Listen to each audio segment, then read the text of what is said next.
Hi, it's Spiritual Psychic Cynthia Killian here, also known as Psychic Cynthia, and welcome. Welcome to today's installment of Tea Time in the Garden.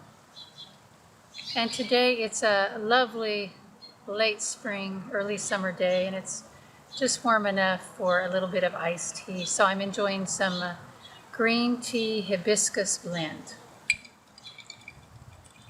Today I wanted to welcome you, actually. First of all, I always like to say welcome. So welcome to the garden, welcome to tea time.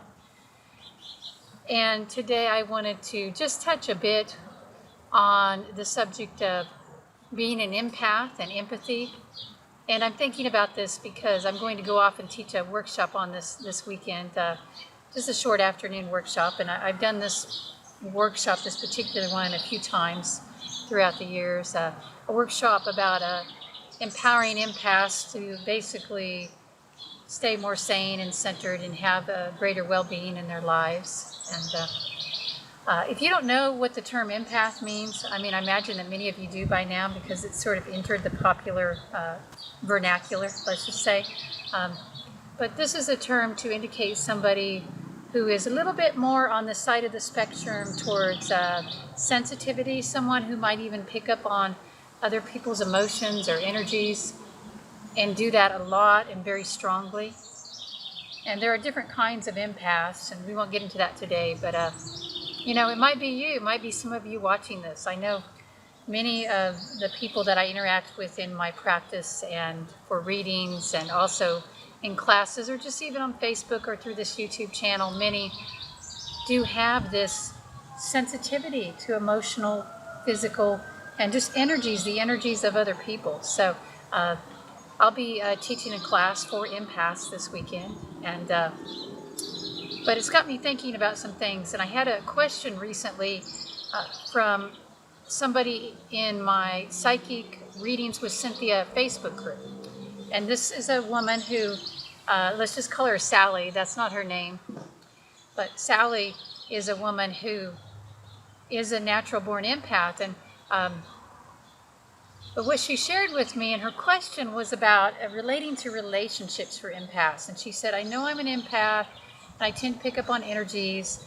And basically, I'm going to make this very succinct and condense it here. But you know, over the last several years, she says she has fallen into a pattern of dating narcissistic men. And she had just recently ended a relationship and is thinking about that being a pattern. And she had been in a happy marriage, but that person passed. And so ever since then, she's been in this pattern of dating narcissistic men. And, you know, she had read some other things, I guess, I don't know where, okay? But she had read somewhere and been told that empaths are naturally drawn to narcissists and that they kind of thrive on that relationship. And I wanted to elaborate on that here and how I don't think it has to be the case. Okay, so if you're an empath, this video is very much for you, whether you're male or female. And I know most watching this will be female, at least at this time, but it can apply both ways, okay? And it can apply whether your relationship is heterosexual or homosexual or whatever, you know. The thing is, if you're an empath and you feel feelings, and, you know, that can be a gift, and especially if you take care of yourself and you learn to honor your boundaries, which begins with you, and you learn to teach others around you how to honor your boundaries, then you can be healthy. And when I say healthy, I mean really more on the inside. I'm talking about really all levels. It could be physical, but it's also spiritually and emotionally. So if you are an empath and you are taking the steps to help yourself be more emotionally healthy, then you can have a healthy relationship and you don't have to keep dating or marrying narcissists. I think this is really important to know. And I don't know who it is or how it is that, you know, people are out there teaching that empaths and narcissists have to go together. That's just not the case. I mean, I can see why a narcissist might be drawn to an empath, and I can see why an empath who is not in their healthy state. In other words, if you haven't worked on your boundaries yet, and basically it does come down to loving yourself. There's no crime in being an empath, and it doesn't have to be a curse. You just need to learn to love yourself enough that you have healthy boundaries. And some empaths are taught that in childhood because they have wonderful parents who help them to learn this, or mentors, and then some aren't. And my client Sally, that's not a real name, but we're just using that name for today. Sally, maybe hadn't been taught that, or maybe she lost her way along the way. So if you consider yourself an empath, maybe even if you don't, but especially if you do, and you find yourself in the habit of getting involved in relationships with people who are very narcissistic and self-serving, whether that's a romantic relationship or quote-unquote friendship, if that's a pattern you have, then go back to working on your self-love and your boundaries. And know that you can break that pattern. And, that's what I suggested for her. And just so you know, I did also suggest counseling because, I said if you have this pattern, that means more than one, okay, at least two, multiple.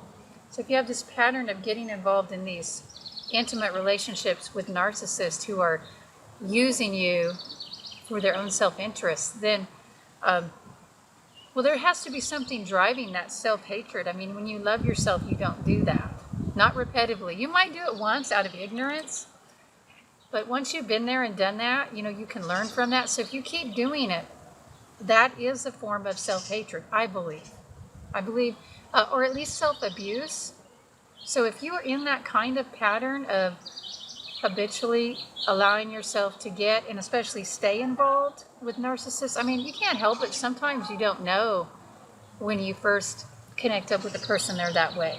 So it's truly innocent sometimes, but if you keep running back towards that and keep staying, then you have self-hatred and you are abusing yourself. And that's something you need to work through with a counselor. And what I advise her, I mean, it's just a trusted counselor. That could be, a psychologist, a therapist with a degree in social work. It could be a psychiatrist for some people, especially if you have other mental issues.